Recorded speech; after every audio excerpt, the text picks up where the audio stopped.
my name is Jed Buttress. I'm an artist and curator based here in Newcastle. That's the short version. We'll go with that. Yeah. So the first question is, what core questions or idea is this exhibition trying to investigate or unravel? I suppose at the base of it, it is a lot about death and loss and myth, and normally when I do exhibitions I'm trying to ask a question, as you say, or trying to, I don't know, make a point or have fun. I think this show is the first of its kind for me, where I'm trying to kind of figure things out for myself. I don't actually know what the questions are yet. I just am making things that I needed to make, kind of art for art's sake in a weird way. But the biggest question at the core of the project, of the exhibition, is just what happens after you lose someone, what happens after you die, and what happens to people that get left behind, I suppose. But that makes sense to me as to how that's relevant. But when the work has been made and when it gets seen, it's something completely different now. I've lost the plot. That's a good response. Okay. So the second question is, you often blend science with psychogeography. How does this conceptual fusion manifest in your new work? I suppose, I mean, the science is quite an easy thing because everything from science fiction to legitimate scientific discoveries, news, but also I've been really lucky in the past to work with some state-of-the-art research centres and collaborators and artists in residence with legitimate, like real doctors and actual smart people. So I think I've always had this vein of science running through my work because it's always been a response to it in some way. I think the way it influences my own practice now is that I do try to treat my creative process like a science in terms of its interrogatory perspective, in terms of trying to treat my works, like a lot of artists do, as experiments. And with the nature of my material processes, like casting or, you know, pouring, carving, working with different materials like iron, brass, resin, a lot of it does come down to chemistry. So for a very obvious, serious, kind of almost boring reason, science is in the work. In terms of psychogeography, I think I've always been inspired and interested in what happens to a person when they're in a place for too long, or how much of a place affects the behaviours of a person, the creativity of a person, the personality of someone. So for me, I always make work about places, typically, whether it's quite legitimate stories about places I've been, places I'm from, or if I'm making work about a person, it's about where they come from. So for me, without going off on too much of a tangent, I think the psychogeography of that is really just my fascination with people's backgrounds, people's scenarios, people's environments, rural versus urban. In this new work, I think it's very much become a lot more architectural, I think, like quite literally working with architectural materials like jesmonite, like metals, and with architectural shapes like walls, rooftops, chimneys. There is quite a particularly urban landscape or an urban kind of psychology to my work that I think I can explain best by making sculptures rather than on camera, but that's where I'm kind of coming to it from, if that makes sense. I'm not sure it does though. Oh yeah, I think that's a good response. Okay, so the third question is there a philosophical or psychological underpinning message guiding the exhibition's narrative?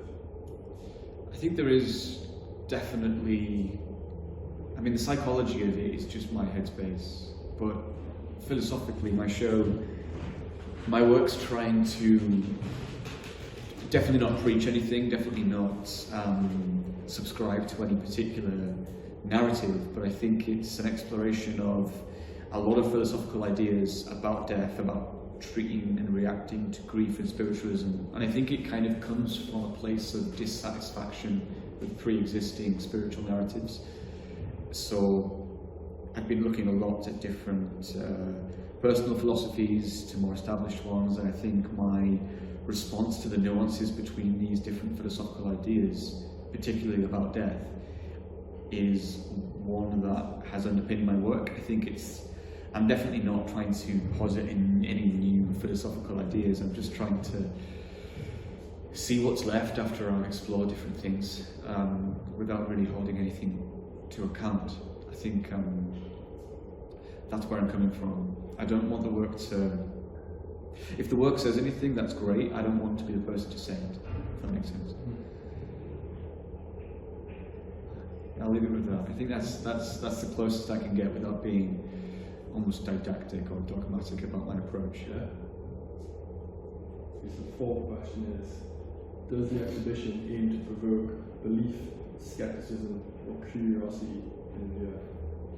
I think with the iconography that I've flirted with in the past and more recently with this show, it does tap into references that are things like classical sculpture or Renaissance era architecture, and a lot of the references that I'm pulling on are definitely long since established pieces of work from history that were themselves inspired by certain belief systems and definitely did try to therefore share, spread, or inspire belief. I don't think my work is trying to inspire belief in anything. I think it's questioning it without necessarily criticizing it.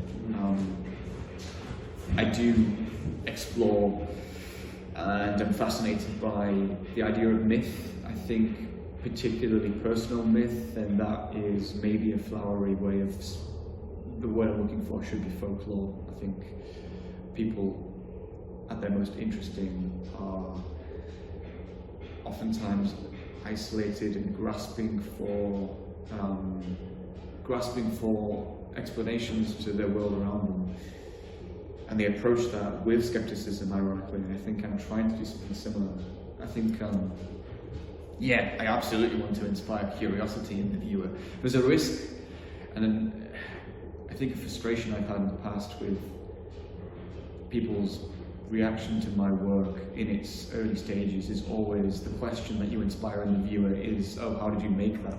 And that's sometimes, to me, the least interesting thing about the work. So hopefully that does, hopefully I've managed to navigate that, but if not, I think it's still an interesting thing to inspire in a viewer, is curiosity, even if it's just in a material sense. I think so. You touched upon it a little bit in our previous question. Thought you'd say that. Is there a specific myth, histories or data points that are seeded in this body of work?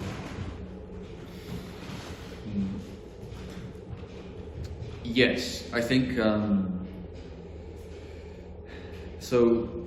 The title of the show, the idea behind the show is, and a lot of the works, the series of works is psychopomp, which is a really great word, but it also is a sort of umbrella term for a being or entity across multiple spiritualisms, religions, folklores that had the purpose of transporting the souls of the dead to some kind of destination, whether it's an afterlife or otherwise. So for me, I think, yes, 100% I'm responding to referencing quite specific myths of psychopomp across cultures, whether it's, ferrymen across the river Styx, or whether it's the more naturalistic spiritual centipede kind of soul carriers or Valkyries and things. But it's not, that's not something I'm trying to shy away from, but I think it's not a personal response to a specific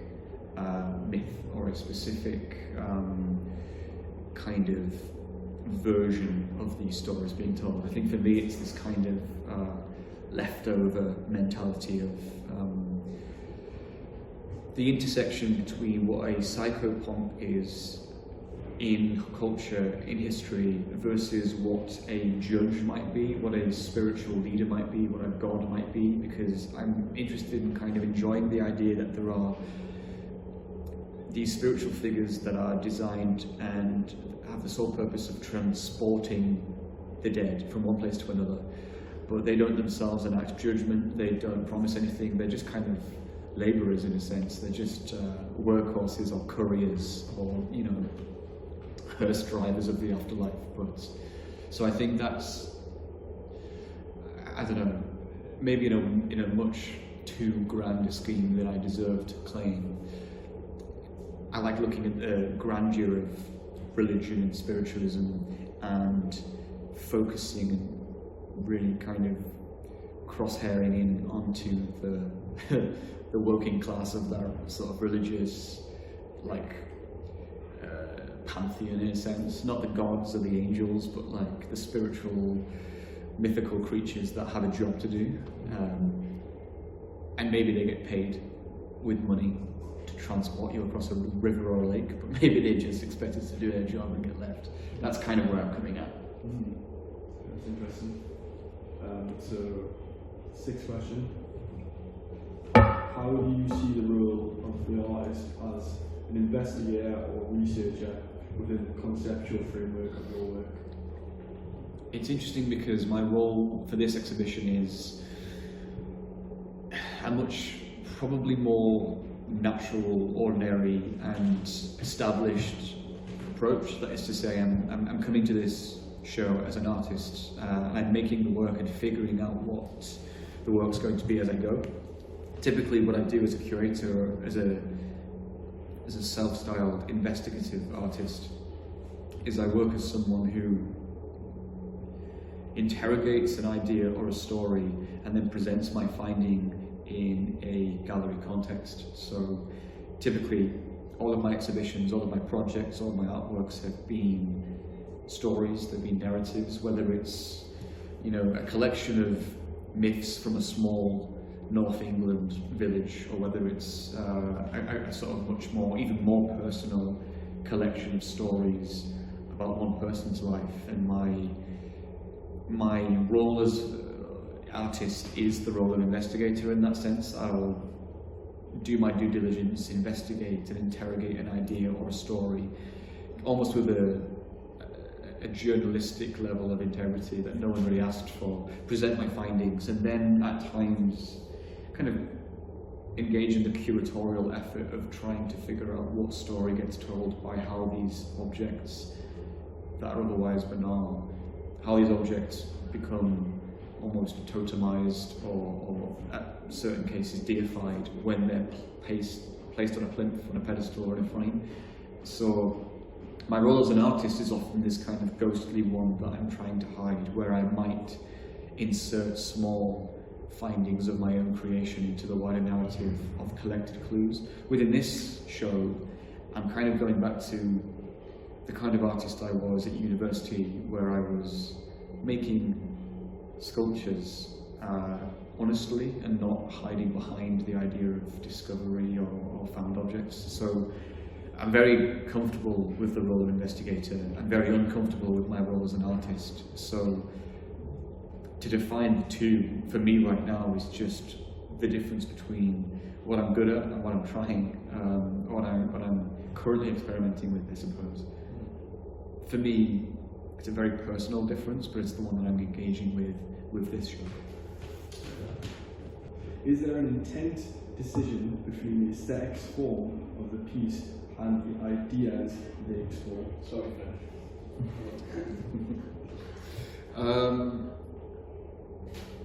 Intended tensions between aesthetic form of pieces and how they explore. Yes, I think so. Whether it's intended or not, I can't say. That might be dishonest of me, but it's definitely something I'm aware of. I think there is quite clearly this this weight of aesthetics that I've not overcame, and I think I do fall into the trap of trying to make sculptures that look like sculpture, and that comes from a lot of places. That comes with the weight and burden and symptoms of an art education. I think it also comes from like cultural osmosis, and I think it also comes from financial pressure. I think it's difficult for me to justify making something that doesn't look like it could exist on a wall of a hotel. And hotel art is like a slur. It's a criticism that is levied at a lot of artists. But I think when I'm making a sculpture, there is the risk of it. When I'm in the process of making it, there is this horrible. I mean, ultimately, it's not that bad. I'm making sculptures for a living, but it's still this pressure of not wanting to go too far, because it still needs to exist. It still needs to be interesting. I think the ideas that I'm working with shouldn't save the work. I think I need to, from my background and my experience growing up with art, and the people who introduced me to artwork and the lens I first saw it through was still so formative that I can't justify making something that doesn't hold its own. That doesn't necessarily say in any way that I succeeded, but what it does say is it takes a lot longer for me to make work. I think it also comes from the idea that I don't necessarily always have confidence in the idea speaking for itself. I think if I knew the source material, if I knew that my artworks could stand on its own pedestal on the chassis of academia, then I would be a lot more comfortable submitting much more raw forms of sculpture. But I think, so again, there is definitely a tension between the aesthetics of the artworks. Often I'm sculpting with a lot of restraint. I have a lot of techniques that I want to explore and use and throw everything at a sculpture. And I think in the studio, for the past number of weeks, months, this morning, later today, and for the next 7 days, I will still be faced with the idea that I need to not go too far, because this still has to be palatable. Because if I'm making artwork just for me, then there's no point in really leaving the studio. So that comes with the aesthetic form. When it comes to the concept and the conceptual framework of what the artwork is about, I think there are probably better forms and mediums and materials I could use to communicate ideas. I wouldn't be pursuing fine art if I was interested in telling a story beat for beat. I think I would be filmmaking, I would be writing, I would be talking, which you can probably already tell I'm not great at. But I think sculpturally, I think that's kind of the attraction of I would definitely not say that I'm minimalist, but I think the attraction of sculpture is, if nothing else, the safety net of vagueness and the kind of white space. Yeah, the obfuscation that you can hide behind, where someone might and probably will come along and interpret your sculpture as something much more interesting than you had. And that's not just a cynical, skeptic perspective that I've adopted. It's something that has attracted me to my process time and time again. When I've made exhibitions or I've investigated little stories, it's always more interesting to hear someone else's.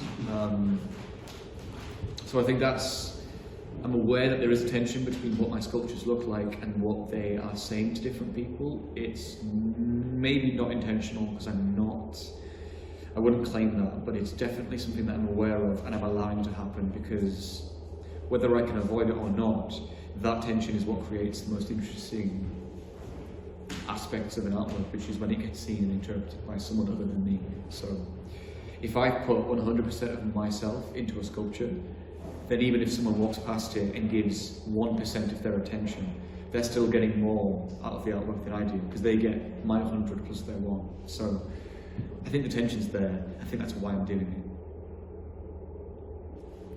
That will have to do. That was great response. I like that one. So the next question is, how do humour or absurdity conceptually as the tools of critique, connection, or camouflage? Camouflage is a great way of phrasing it, because that's my fear, I think. I mean, humour in my artwork, I've been worried that it does offer a safety blanket. It's kind of like comedians talking about politics, or, you know, poets dipping into comedy. There is this kind of get out of jail free card that when you use humour in your artwork, you can kind of get away with not saying much, or if the artwork doesn't necessarily last or hit hard, it's fine because, well, it made someone laugh, or it's funny, or you're kind of stripping it of any weight of seriousness. And it's not something that I want to hide behind. I think humour is a tool, and I think humour, if it's going to be used in artwork as camouflage, as you say, it shouldn't be used as camouflage to hide from the viewer, or kind of get away from the responsibility you have as an artist. I think that camouflage should be used to maybe kind of depth charge behind enemy lines, the seed of an idea and that can grow later on. You know, you can look at something, find it funny, and then it can change your mind later, and that's what humour can be used for. At its most effectiveness. That's what humour can be used for. At its most effective in any kind of creative art. I think what I use it for is, if I make someone laugh with my artwork, it's not because there's a punchline, but it's because it's the same kind of laugh you get when you read an interesting fact, maybe, or in this exhibition, it might be the kind of laugh you do at a funeral. But I think just on that point, yeah. You know, Victor Gervais has a podcast. I know Victor Gervais isn't a really popular figure at our time, but he was with a psychologist who said you laugh at people when they hate themselves because you empathise with them.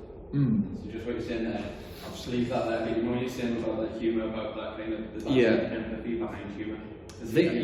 We've all been there. Yeah. I mean, that's a very it's kind of credited as a very British perspective of comedy as well. But I think you're right. I think you laugh because you know how it feels. Yeah, absolutely.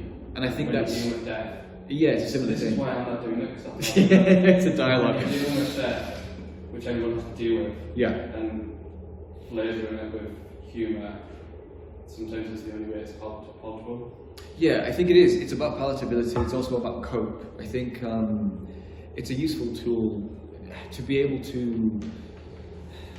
I mean, the phrase that gets thrown around my household and family all the time is, "You have to laugh, don't you?" And that's an incomplete sentence that presumably leads to, "Otherwise you will cry or do something worse." And I think that's the version of humour or absurdity I'm interested in utilising, if at all. But I don't think. I also think it's something that's been present in my work for a very long time that I have taken steps to actively shy away from with this particular body of work. Only because I'm afraid of hiding behind it. So it still might make people laugh. It still makes me laugh in a sense, but I think, it's not like I'm trying to do, this isn't the serious show, this isn't the serious work. I think it's just a case of, humour's one thing, the idea of absurdity is a very, very, very interesting thing to me. Existential absurdity. Yeah, because it's.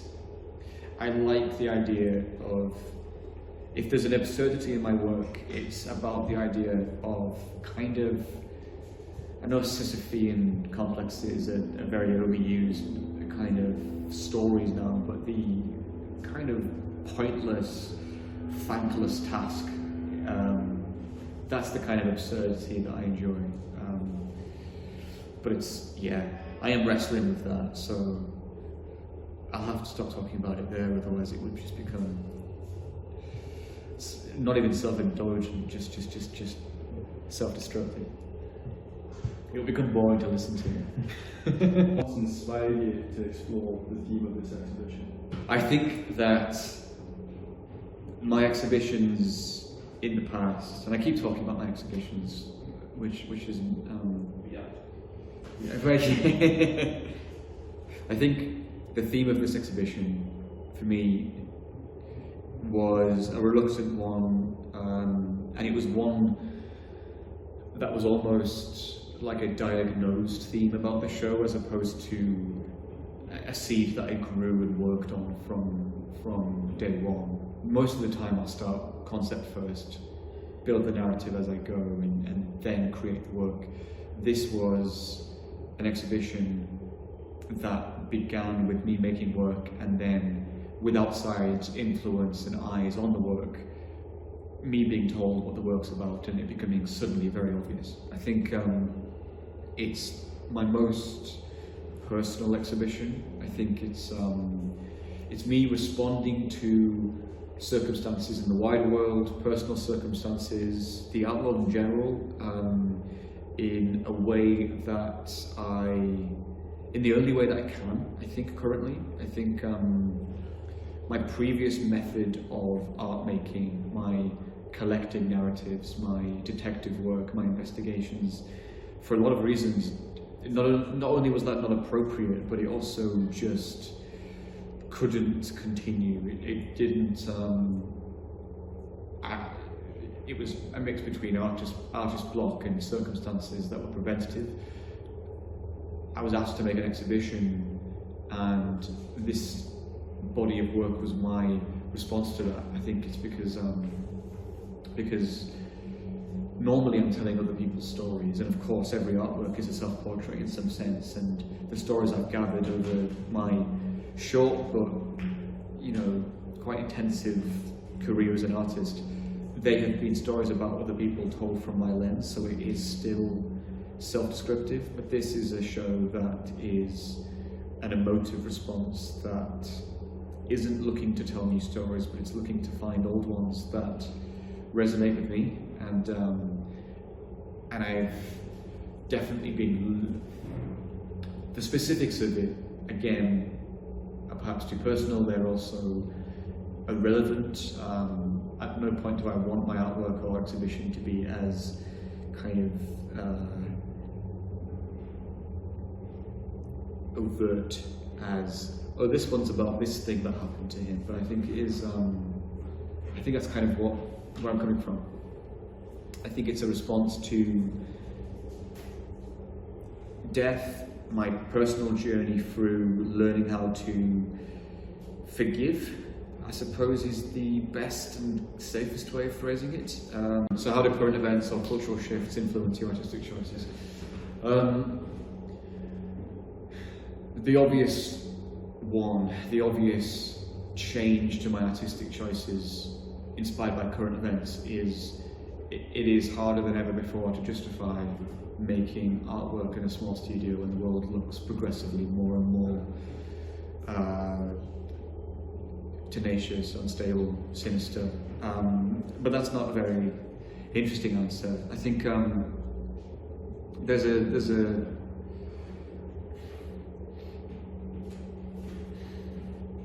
Can I just go in? Yeah, go on. Do you not think with what you just said there that there's actually like a higher necessity, what you just said there about like the way the world is, the way the politics are aligned, and what's special, and it might lead on to where I would answer the last question. Yeah. But do you not think there's actually quite an importance upon what's important about humanity's culture, history, that's what we're about there? Yeah, absolutely.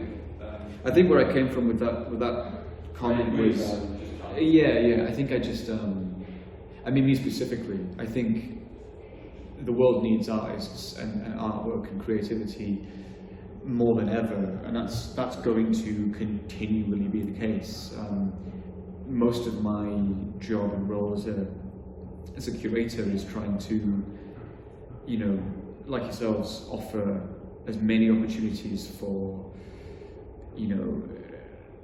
artworks and artists to be displayed, platforms, gallery exhibitions, arts development skills. For me as an artist, I think there's the obvious level of imposter syndrome that comes with with me taking up space without, as you can clearly see, without a very firm and kind of solid voice or point. I think for me this show, and this might be more of an answer to the previous question than this one, because I think, yeah, there absolutely needs to be more shows, more exhibitions, more artworks, more artists. In a funny way, like I suppose the rest of my job is making sure that happens, and I'm kind of reluctantly, after 7 years of curating other people's artworks, kind of finally seeing if I can show mine. But in terms of the massive changes that have inspired and changed this exhibition, they've all been personal ones. As I say earlier, you know, my practice has changed for a number of reasons. Personal circumstances have changed. I've made personal journeys. I'm growing as a person. You know, I'm fast approaching, you know, age 30. I'm trying to, you know, grow up, find a sustainable practice as a creative, or whatever form that might take. And I think I've come to terms with issues in my life that are leading to a sense of kind of constant disappointment for bad mental reasons. I think I've very, you know, recently, for the past number of years, become a very cynical person, a very skeptical person. I've become very good at finding the worst in every possible scenario or person, expecting the worst. And this is an exhibition by a pessimist who is trying to not become an optimist, because that's a much bigger journey, but trying to find a space where I can learn to forgive, give the benefit of the doubt, and just kind of remove my unfair biases from my worldview, and instead look to these psychopomps, you know, these carriers of souls who transport the souls of the dead. And they don't judge them, they don't punish them, they don't adhere them or revere them. They just move them from point A to point B. And every single example of these myths I was reading about, most of them were referencing how they were just the couriers of souls, they were not judges. And I think as someone who's very recently trying to actively find ways to pursue a place mentally of being less judgmental as a person, and as someone who's worked with incredible artists as a curator who have explored myths and found personal journeys through their artwork and finding their own stories in myths that exist both in the contemporary world but also in historical classical circles, I've looked at all these myths, and as I said earlier, I've looked at different philosophical ideas and spiritual ideas, and I've not found the one for me. But what I have very recently discovered is this kind of labour workforce of different mythical pantheons who just help out and in some way, you know, benefit society. And I think there's a correlation between that myth and what I'm trying to approach, both as a person and as an artist. I think that's half of the question to about 4 questions. If that makes any sense. Good luck with the edit. Usually the last one, everyone's favourite. Yeah. So, What is art? what is art? I've had a lot of Christmas dinners and comfortably with the family that I should have a better answer for this question. I could smell the gravy and the disappointment as you say those words. I mean, for me, art is everything from a very unstable career to a lozenge to difficulty to a sort of window to see the world through that buffers, questions,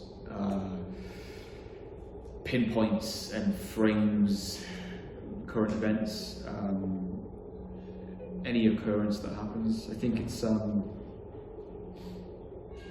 a scary question because it's a question that for a long time was a theoretical one, asking the question, what is art, is, you know, a sort of open narrative, hypothetical. What does art mean to you is the longer version of that question. I am very afraid that we're fast approaching a world where the question, what is art, is one that is asked the same way that, you know, my youngest sibling asks what a floppy disk is. You know, I don't want art to be questioned out of ignorance and because it's no longer a thing anymore. I think it's,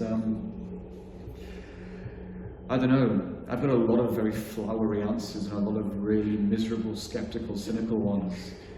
The shortest answer I could give is a paraphrased quote that I'm going to break to bits and try and reassemble with glue. And it's not a quote from a particularly influential figure or an art historian or any of my profound lecturers. It's a quote that I've definitely seen on a screenshot of Instagram that's been taken from Tumblr, that's been taken from a tea towel. But I think all I could probably say is art is the thing that 95% of the world found themselves looking for and actively engaging in when, for 2 years, we were all locked down, you know, during the coronavirus. It's something that we don't need to just see, witness, and question. It's something that we all need to experience, not just in front of our eyes, but with our hands, by making. I think it's, for me, art has always been, personally, the outlet I have when all the others kind of fail, and that might be in terms of the process. If I'm trying to communicate something or get something out and there's no other way to do so, I'll do so with a creative expression. But it's also, art is the thing that I land on when all other things fail.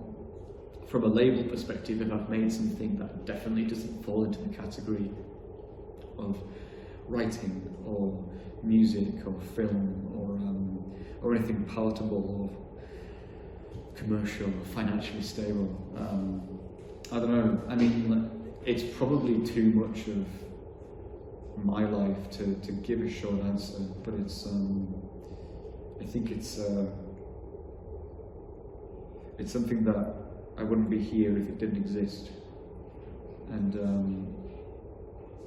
it's also a question that I've spent a comparatively short amount of time trying to answer for myself, but it's something that I see myself trying to answer for a very long time. And I don't just mean within the 20 minutes I've spent answering this question. I mean, hopefully for a long career. And if not, I'll be answering that question for a long time because I get asked it by my parents every fucking Christmas. So yeah, it's that thing I'm doing, Mom. Leave me alone.